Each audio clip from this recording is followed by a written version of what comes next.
You can't hold yourself responsible for your injury, Mr. Fiddick. Unless you tried to hurt yourself. Of course I didn't hurt myself. But I can't work until my arm is fixed. My children need to eat, Doctor. How could your job be responsible for your wife's death? I was working a double.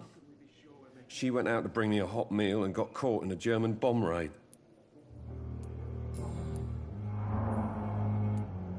Tell me more about the death of your wife, Harvey. 1915. I was in the army, building workshops for the Royal Flying Corps. Helen was happy I wasn't sent to the front. What happened? The Germans sent Zeppelins to bomb the construction site, but they missed their target. My wife was bringing my dinner when the bombs fell.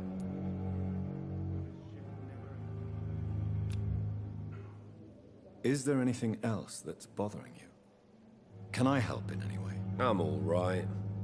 Considering the state of this place, I should consider myself lucky, I guess.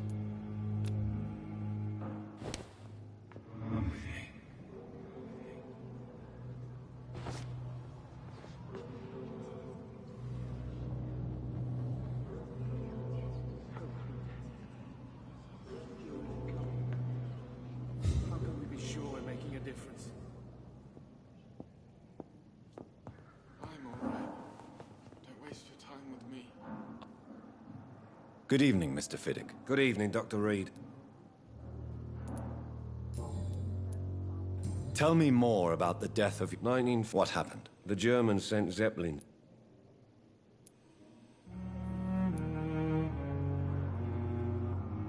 How are your children after losing their mother? They were smaller then. The only good thing about this is my Helen didn't bring them with her that night. I'm sorry for your loss. So many died during the bombings. I served in France and witnessed the carnage there. I would like to say that she didn't suffer. Truth is, I have no idea. I just know that I'm all that me kids have. Poor little bleeders.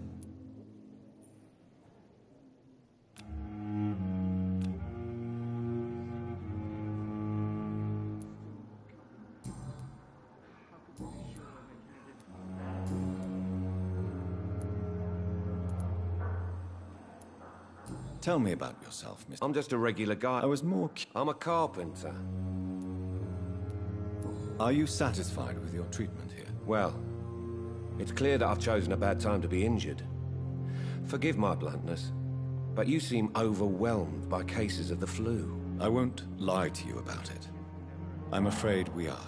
Are you sure you don't want to operate yourself, Dr. Reed? I have the feeling you're very capable. And your colleagues seem to think so too. In other circumstances, you would be right. But for now, I don't think I can take on the responsibility. My apologies. Tell me about the doctors who are arguing. Strickland and Aykroyd. They both want the best for me, but there's a lot of... What do you mean? I often had professional arguments with rivals on a building site. Difference is, I disagreed about wooden nails, not flesh and bones.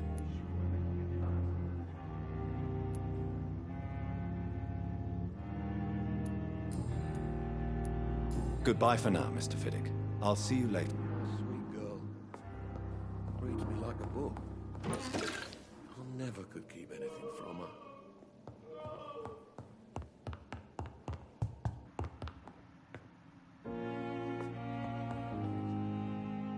Good evening, madam.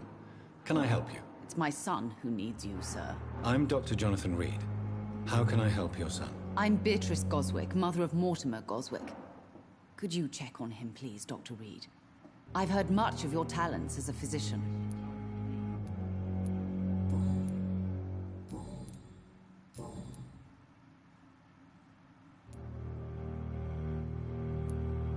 What can you tell me about yourself, Mrs. Goswick? Not much to say. Just... May I ask if you have an occupation, Mrs. Goswick? I'm a teacher by profession.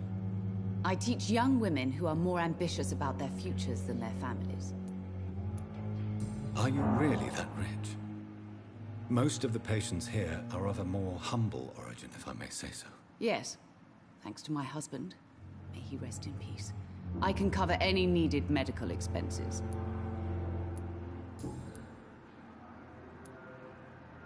What do you think of your reception here? Any complaints? I have had the uttermost reservations about this hospital since we arrived. But we had no other choice, considering the state of emergency. Is there something in particular that's bothering you? Some of the staff were not especially welcoming. I suspect they're not accustomed to dealing with patients of such social standing.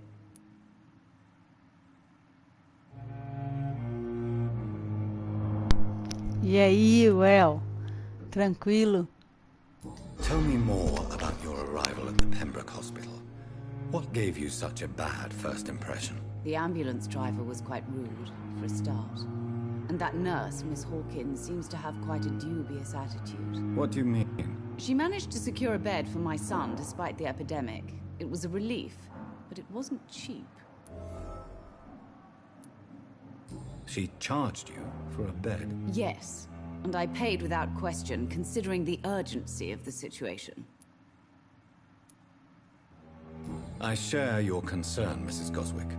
Be sure that I'll talk to the people involved. I don't expect compensation, Dr. Reed.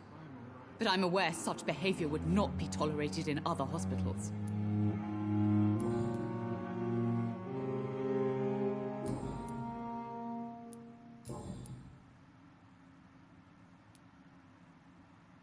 Tell me more about your arrival at the Pembroke Hospital. The ambulance driver was quite rude. What do you mean? She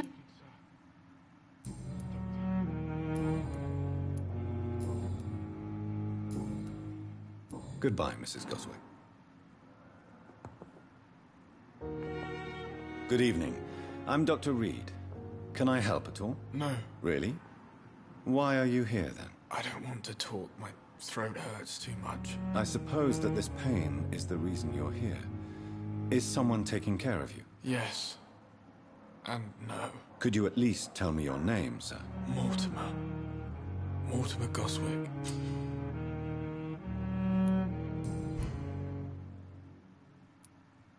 Tell me about yourself, Mr. Goswick. I don't want to talk, Doctor.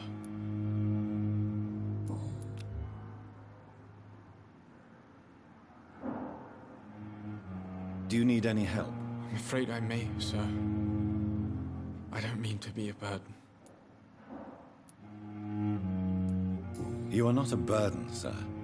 Healing you is my responsibility. And you have my gratitude for that.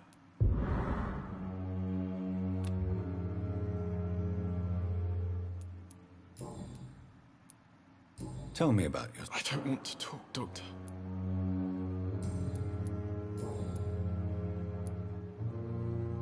How painful is your throat, Mr. Goswick? So painful I'd rather not talk at all, Doctor. I'm sure you realize a doctor and his patient have to communicate, sir.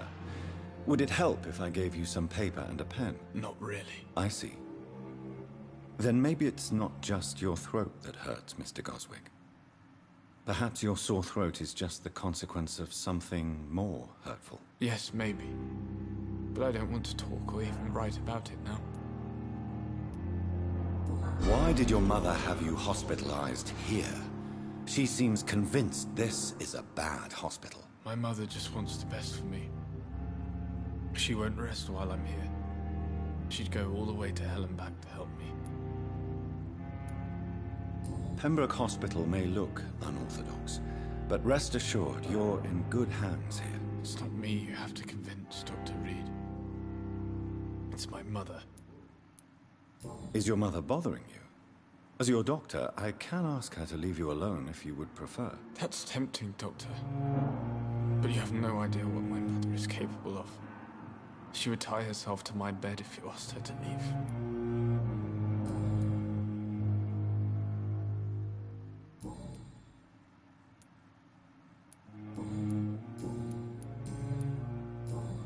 I have to go now, sir.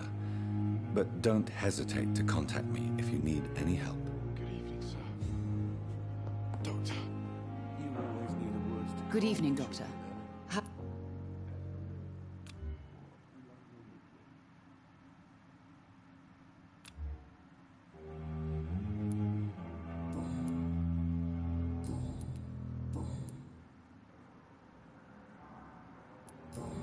Goodbye, Mrs. Goswick.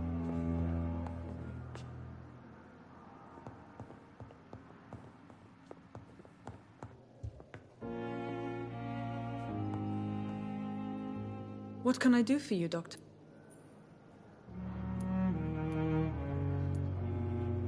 Thank you, Nurse Crane.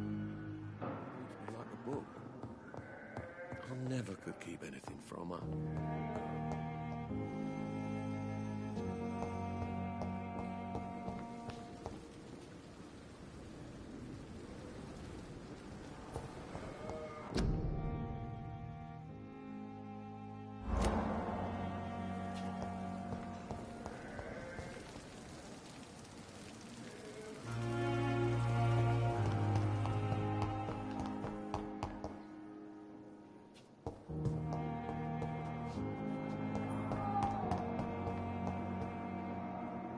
Good evening, Dr. Strickland. And good evening to you, Dr. Reed.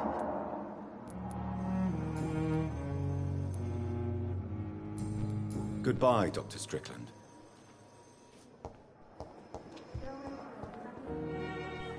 I'm quite busy.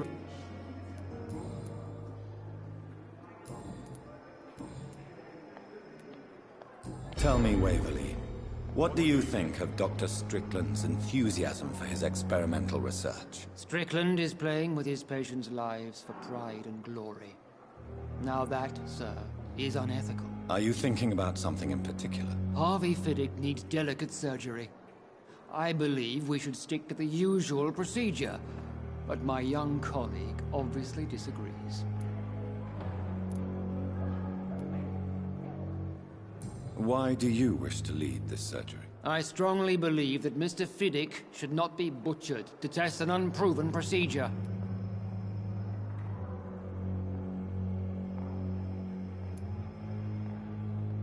Other people may say that's too conservative a point of view. Conservative?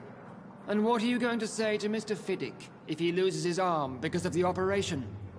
Because that's what's going to happen if the surgery is a failure.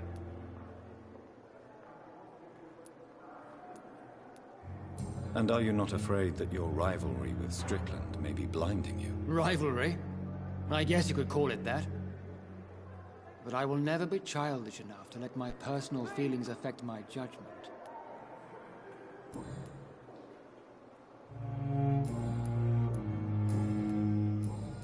Thank you for your time. We'll talk later.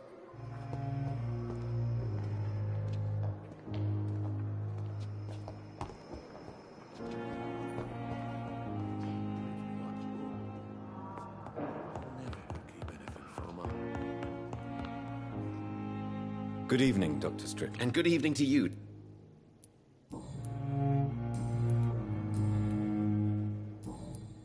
Goodbye, Dr. Strickland. Good evening, Mr. Fiddick. Good evening, Dr. Reed.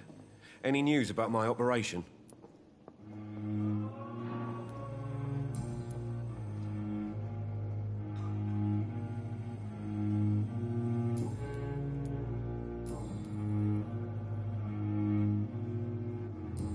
Goodbye for now, Mr. Fiddick. I'll see you later. You always knew the words to calm the children, Ellen. As for me, what a blundering idiot.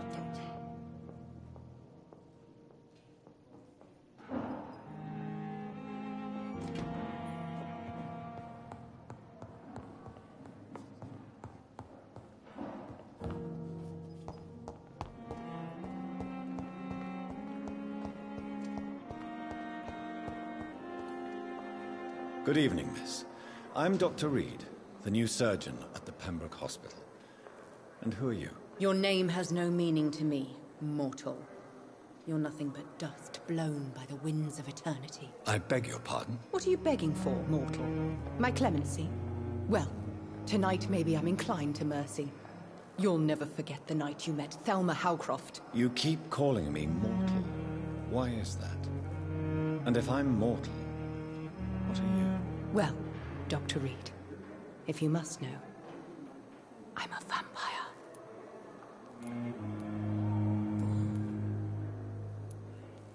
Who are you really, Miss Howcroft?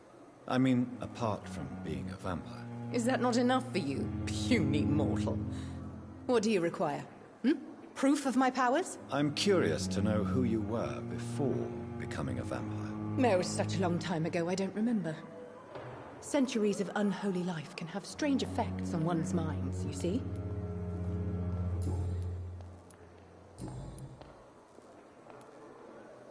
And why do you believe you're a vampire? I don't need to believe anything. It is what I am.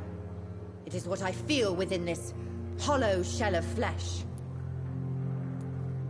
Please, describe to me how you feel. What is it like to be a vampire? I can hear my body crumble from the inside as my flesh cracks and fades. I sense the last pulse of postulant blood within my drying veins. I need new blood. I see. Have you ever heard of Cotard's syndrome, Miss Howcroft? Never. It's a mental illness discovered by a French neurologist named Jules Cotard. The affected patients are delusional. They believe that they are putrefying, that they are dead, a ghost or a ghoul, or in your case, a vampire. Delusional, you say? Oh, sad and petty mortal. You can't even begin to understand the concept of immortality. And you think it is I who am delusional. I'm assuming you must be a patient here. Am I right, Miss Howcroft? It's only a cover. To hide from my enemies. I can leave whenever I want. As a woman, a spirit, fog, or bat. Who are these enemies you mentioned? Can you describe them? I cannot say for sure. But I sense their eyes on me from nearby. I feel them watching me every time I visit the garden near the morgue. The staff here are not your enemy. They're here to help you, to care for you. I'm not speaking of the doctors in white. I'm speaking of the men and women who hunt me. For I am a vampire. I see. Don't worry. These people will not find you here. I'll personally make sure they leave you alone. Thank you, mortal. But do not interfere with them, for you are no match for those that hunt me.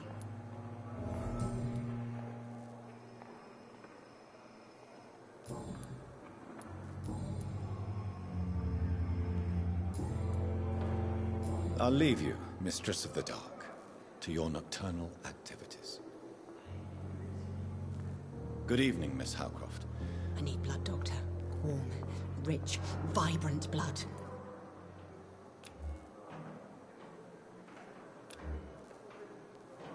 I'll leave you, Mistress.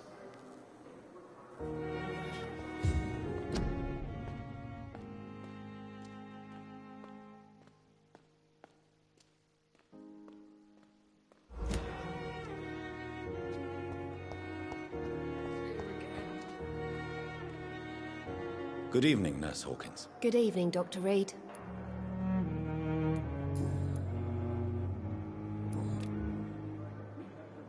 Goodbye, Nurse Hawkins.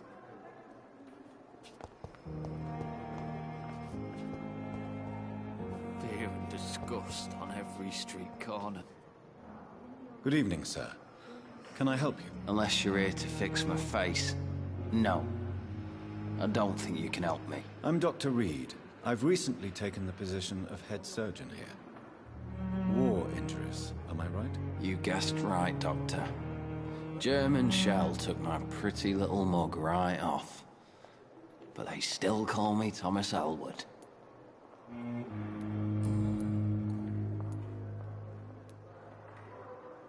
Where were you stationed, sir? Did you serve for long? I really don't want to talk about all this shit. No offense. I was pushing too much. I served in France myself. I just wanted to know what happened to you. You were an officer, weren't you? Then I doubt we fought the same war, sir. No offense. How close are you to Miss Hawcroft? Are you aware that she thinks she is a vampire? To wait for her next nibble is the best reason to stay here. Every time she approaches my bed, she treats me like something tasty. A normal person. Aren't you afraid? She may hurt you if the game goes too far. She's quite harmless, I can assure you. Her head's broken inside is all. While I'm busted on the outside. But she's still beautiful. Living proof that there's hope for me. So do you let her bite you? You know that's not sanitary. And why not? She's only supping a few drops of my blood. And the pain, it's real for once. She could decide to bite less willing patients. Then it's another good reason for me to stay here, Doctor. You do realize she's mentally disturbed. It's called the Cotard syndrome. She truly believes she's a vampire. In her madness, she never refers to my scars. And frankly, if I could, I'd join her world. It seems much more fun than the real one.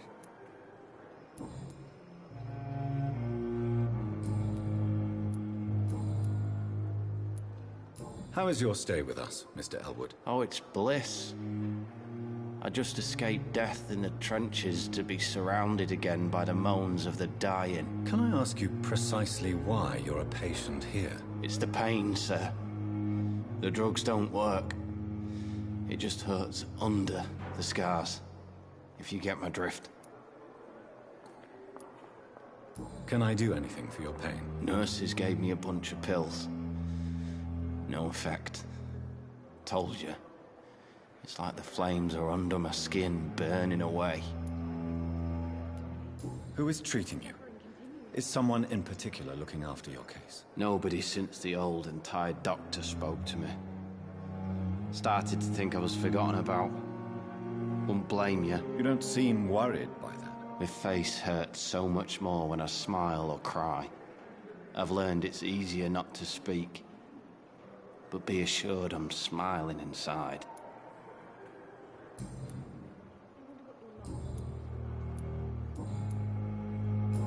Goodbye for now, Mr. Elwood.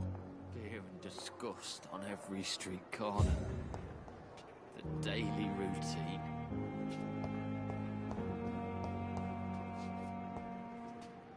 I wish I could be. Good evening, Mr. Hampton. How do you feel? Dr. Reed, is it? Oh, sir, I must apologize for my behavior. What do you mean? I was not myself in the factory. Fear and exhaustion made me say awful things to you, I'm afraid. You remained perfectly nice and polite. A little delirious, perhaps. But who wouldn't be after enduring an abduction? Thank you, Doctor. That's a relief. Now all I need to do is rest and return to my flock.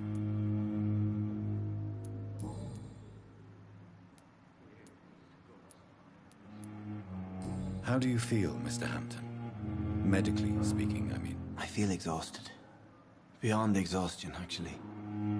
William drank so much of my blood in his madness. I feel empty. You're in good hands here.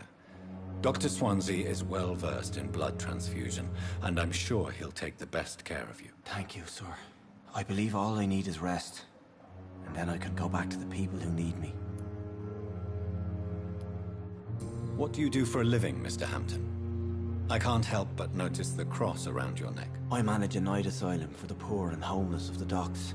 And I try to guide the lost and hesitant on the right path to our Lord.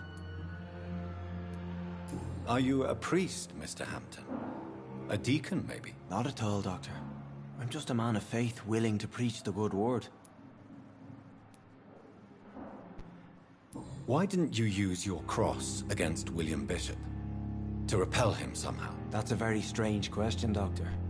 A cross is no magical token, if that's what you were trying to say. Not mine, anyway. Have you made friends since you arrived? Not really, but I recognized Miss Harriet Jones.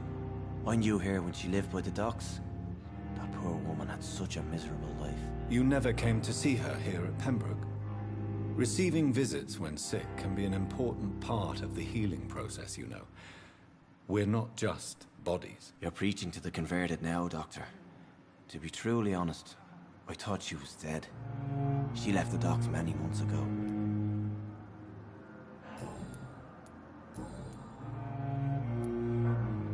Do you know Tom Watts, the bartender from the Turtle?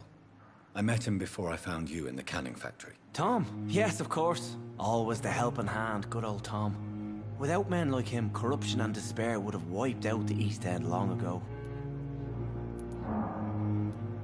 People are still in despair. How could it be otherwise? The authorities have left us all to rot in this contagious nightmare. No drugs, no advice, nothing. It's a damn shame. Who should I avoid in this part of town, then? Any particularly evil figures? Not really. Most men and women are just doing their best. And it's not my habit to speak ill of people I know, Doctor.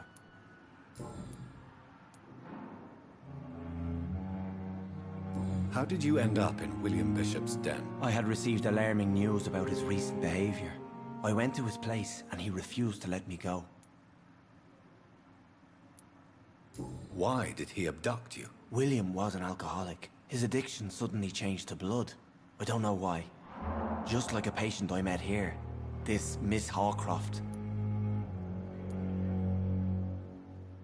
You dared to enter this awful place alone. You're a hero, Mr. Hampton. Or a fool.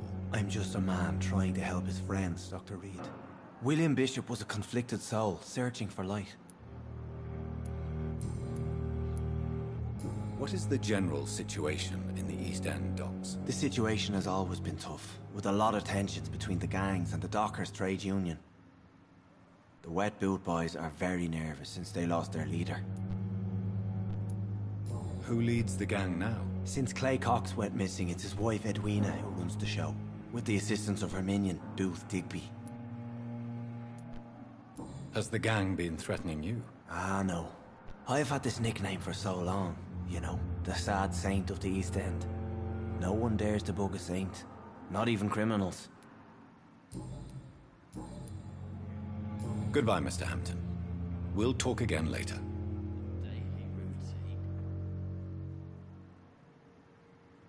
Hello again, Dr. Reed. Goodbye, Mr. Hampton. We'll talk again later.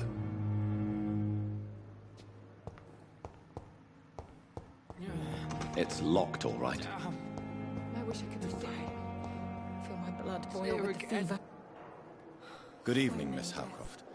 How are you tonight? I need blood, Doctor. Warm.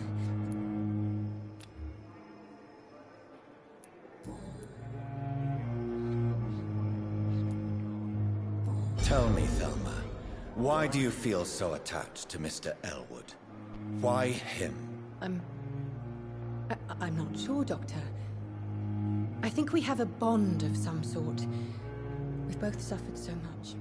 He's the only mortal I find interesting. Do you plan to make him a vampire too? Of course not. How could I inflict my curse on anybody else? I'm not that cruel, Doctor. Would you say you and Mr. Elwood are romantically involved? No. No, Thomas is a delicate soul. Even though he disguises it. But I am not the woman he needs. No, for I am a vampire, Doctor.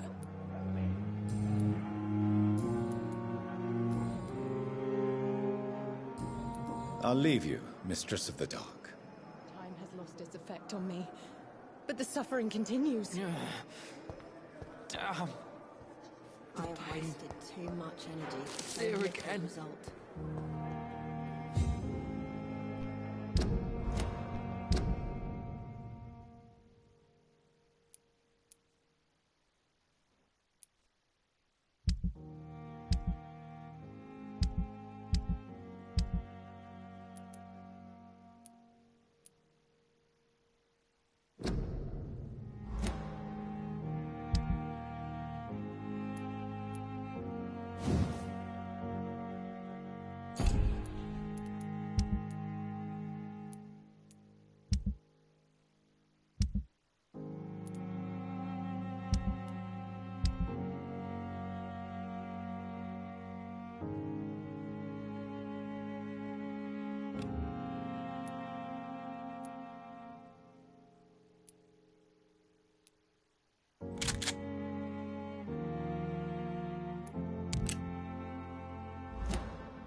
It's locked.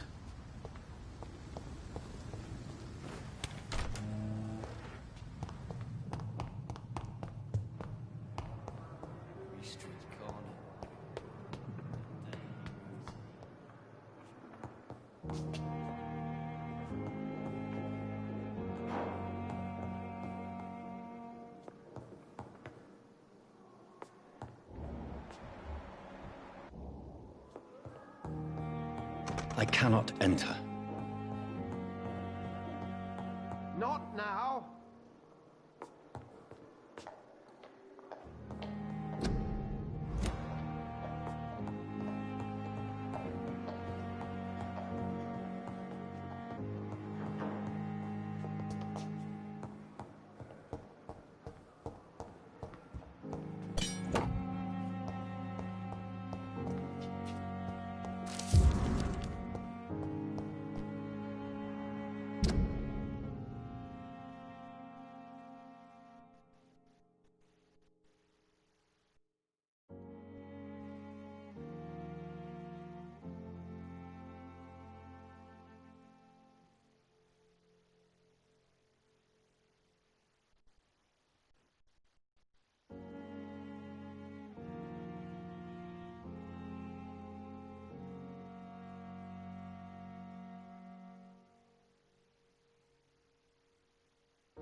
It's locked, all right.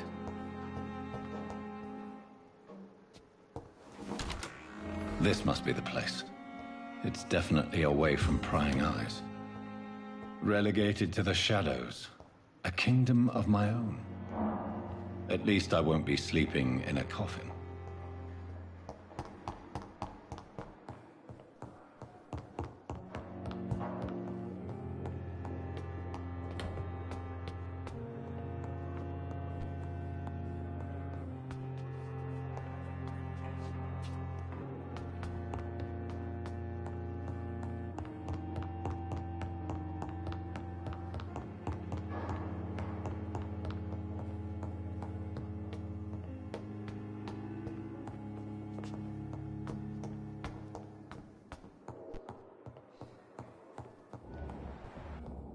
It's locked.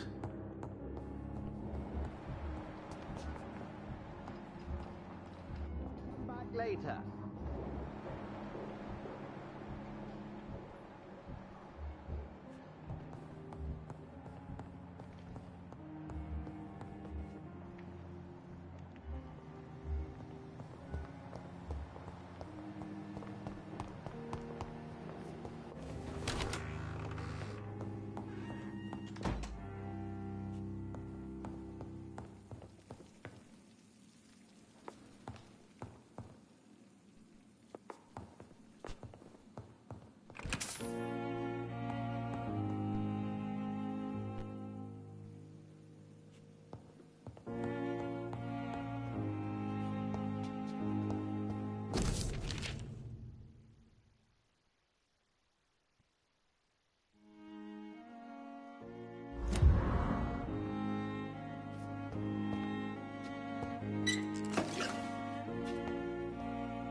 The flower's dying.